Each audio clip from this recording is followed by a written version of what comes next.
رب اشرح لی صدری ویسر لی امری واحلل عقدۃ من لسانی یفقہوا قولی اما بعد فاعوذ باللہ السمیع العلیم من الشیطان الرجیم بسم اللہ الرحمن الرحیم رب زدنی علما آمین یا رب العالمین۔ السلام علیکم ورحمۃ اللہ وبرکاتہ۔ اللہ کی رحمت اور توفیق سے آج ہم انشاءاللہ تعالیٰ آیت نمبر 258 اینڈ 259 کو دیکھیں گے۔ پہلے ہم لفظی ترجمہ دیکھ لیتے ہیں۔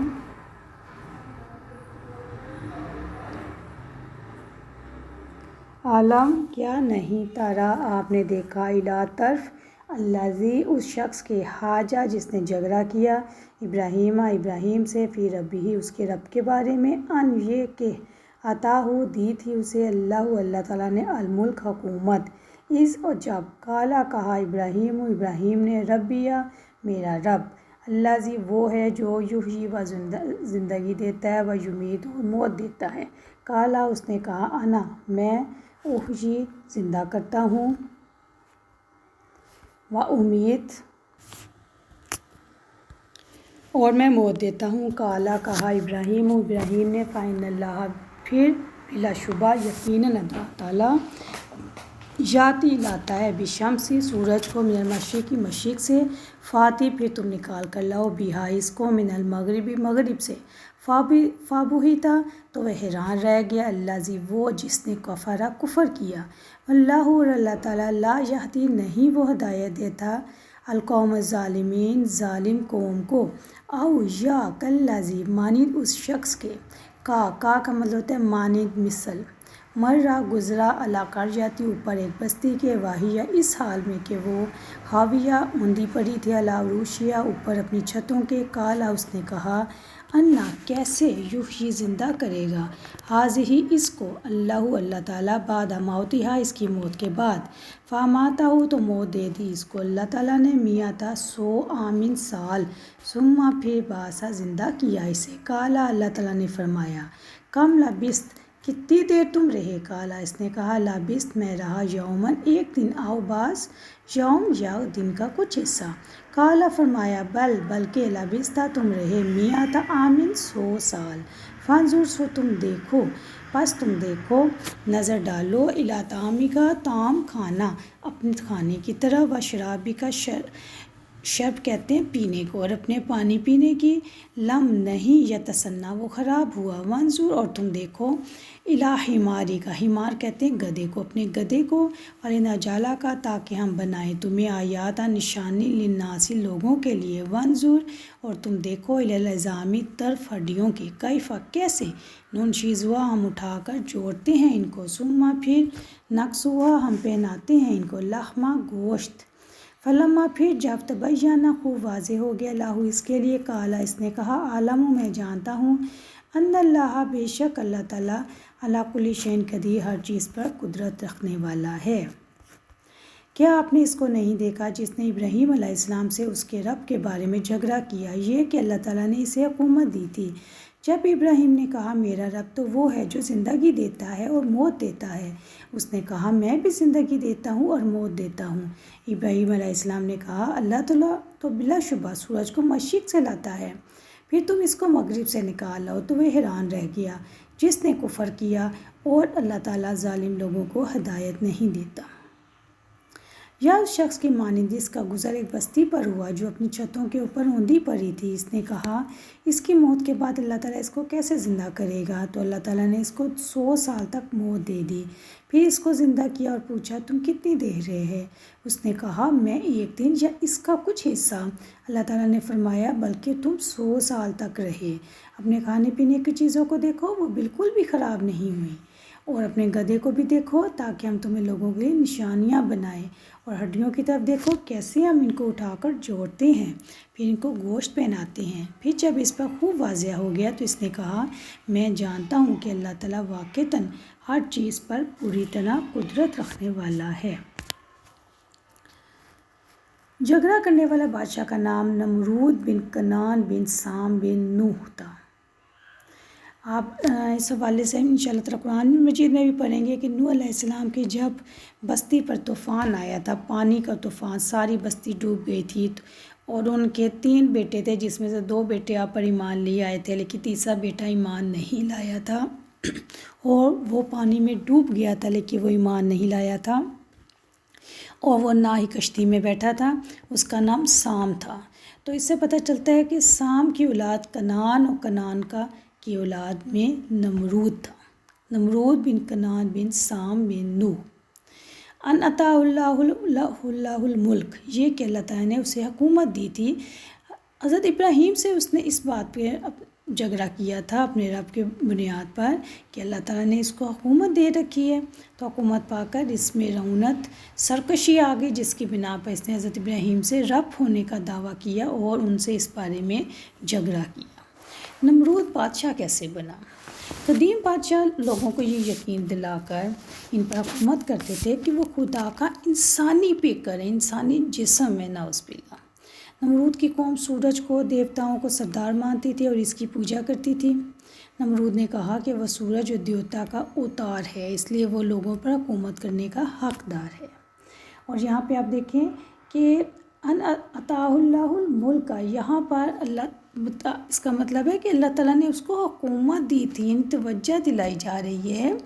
کہ بادشاہ بھی اللہ تعالیٰ کے غلام ہوتے ہیں۔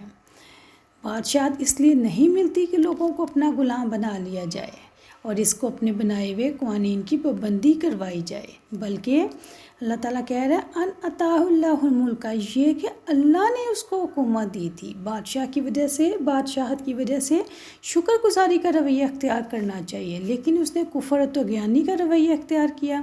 ایک مدت تک بادشاہت کرنے کی وجہ سے کبر اور غرور میں مبتلا ہو گیا اور شیطان نے اس کے دل میں یہ خیال بٹھا دیا کہ وہی لوگوں کا رب ہے۔ دنیا کے سب سے بڑے بادشاہ 4 گزرے ہیں، 2 مومن اور 2 کافر۔ مومن تو سلیمان علیہ السلام اور ذوالقرنین ہیں، اور کافر نمرود، بخت اور نصر ہیں۔ فرمایا کیا آپ نے نہیں دیکھا، یعنی کیا آپ نے غور نہیں کیا کہ نمرود چونکہ اپنے سوا کسی اور کے معبود کا قائل نہیں تھا۔ اور سورۃ قصص آیت نمبر 38 میں بھی اللہ تعالیٰ فرماتے ہیں تجھے معلوم نہیں کہ میرے سوا تمہارا کوئی اور معبود بھی ہے؟ یعنی وہ نمرود جو تھا اپنے سرداروں کے سامنے خدائی کا دعویٰ کرتا تھا، اور کہا جاتا ہے کہ نمرود کی حکومت 400 سال تک سلطنت اس کی رہی تھی۔ جب اس پر اللہ کے نبی حضرت ابراہیم علیہ السلام نے اللہ تعالیٰ کی ربوبیت کے بارے میں بحث کی اور یہ دعویٰ کیا کہ کیا وہ بھی یہ کام کر سکتا ہے، حضرت ابراہیم علیہ السلام نے توحید کی دعوت دی تھی اور اس کو بتایا تھا کہ ہم سب کا معبود ایک ہے، ہمارا خالق و مالک صرف ایک اللہ تعالیٰ ہے، کوئی بھی نہیں جو خدائی میں اس کا شریک ہے۔ اور انہوں نے یہ بھی فرمایا ربی الذی یحیی و یمیت، میرا رب تو وہ ہے جو زندگی دیتا ہے اور موت دیتا ہے، میرا رب تو وہ ہے جسے ہر کام کا اختیار حاصل ہے، اس کو زندگی اور موت پر اختیار حاصل ہے۔ زندگی اور موت کی مثال اس لیے دی کہ اللہ تعالیٰ کا سب سے عظیم کام ہے زندگی، دنیا کی ابتدا، اور موت آخرت کی ابتدا۔ جب وہ پکڑنے لگ گیا اور دلیلوں کے جواب دینے لگ گیا تو وہ آگے سے اپنی ہٹ درمی پہ اتر آیا اور اس نے یہ کہا کہ اس میں ایسی کون سی بات ہے، میں 2 حقداران کو بلاتا ہوں جو جن کا قتل کا اعلان ہو چکا ہے، ان میں سے ایک کو قتل کرائے دیتا ہوں، دوسرے کو معاف کر دیتا ہوں۔ یعنی مارنے چلانے کا جو کام تھا کہ جیسے زندہ کرنے کا اور مارنے کا کام تھا، تو اس نے اس بات سے اس کو لے لیا۔ ظاہری بات ہے کہ یہ خلیل اللہ کے سوال کا جواب تو نہیں تھا، نہ ہی جواب کے لگ بھگ تھا، لیکن نمرود چونکہ اپنے آپ کو خدا مانتا تھا اور اللہ کے وجود کو نعوذ باللہ مانتا ہی نہیں تھا، اور اس منصب کا اپنے آپ کو اپنی ذات کو حقدار سمجھتا تھا۔ حالانکہ خلیل اللہ نے ایجاد کائنات کی دلیل پیش کی تھی، اس کو تو وہ رد نہیں کر سکا، البتہ ہٹ درمی کا مظاہرہ کرنے لگ گیا، یہ کام تو میں بھی کر سکتا ہوں، میں ہی رب ہوں، میں ہی مختار کل ہوں۔ اور اس کے بہت زمانے کے بعد مصر میں بھی فرعون نے یہی دعویٰ کیا تھا۔ جب پھر نمرود نے بہت زیادہ ہٹ درمی دکھائی تو پھر حضرت ابراہیم علیہ السلام نے ایک ایسی دلیل دی جس سے وہ لاجواب ہو کے رہ گیا۔ حضرت ابراہیم علیہ السلام نے فرمایا، اچھا اللہ تو سورج کو مشرق سے نکالتا ہے، اگر تو وہی اللہ ہے تو سورج کو مغرب سے نکال دے۔ جب تو یہ دعویٰ کرتا ہے کہ موت و حیات میرے اختیار میں ہیں، وہی ذرات جو اللہ تعالیٰ وجود پیدا کرتا ہے، وہی وجود جو اللہ تعالیٰ پیدا کرتا ہے، وہی اللہ تعالیٰ تاروں کو اپنا مسخر بناتا ہے اور اپنے ارادے سے ان کی حرکات قائم کرتا ہے، سورج کو بھی وہ مشرق سے نکالتا ہے، روز اس کے حکم سے سورج نکلتا ہے، تو اس کو مغرب سے نکال دے، پھر تو واقعی تو اللہ ہے، ورنہ وہ جھوٹا ہے۔ تو اس دلیل سے نمرود جو تھا نا وہ بغلیں جھانکنے لگ گیا، لاجواب ہو گیا اور اس پر حجت قائم ہو گئی۔ اس لیے اللہ تعالیٰ نے فرمایا کہ اللہ ظالموں کو ہدایت نہیں دیتا، یعنی ان کے دلائل میں کوئی وزن نہیں ہے، کوئی حجت نہیں ہے، بلکہ ان کی حجت ان کے رب کے نزدیک باطل ہے،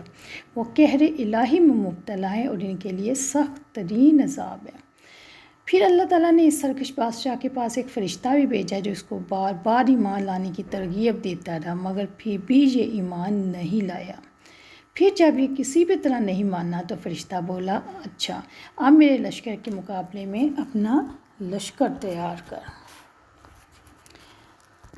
چنانچہ اس نے دن نکلنے سے پہلے ٹڈی دل لشکر تیار کر لیا۔ پھر اللہ نے ان پہ مچھروں کا دروازہ کھول دیا، اس قدر مچھروں کا زور ہوا کہ ایک دفعہ تو سورج بھی چھپ گیا۔ اللہ نے یہ مچھر اس لشکر پر مسلط فرما دیے، استغفراللہ، جنہوں نے اس لشکر کا جی بھر کے خون پیا۔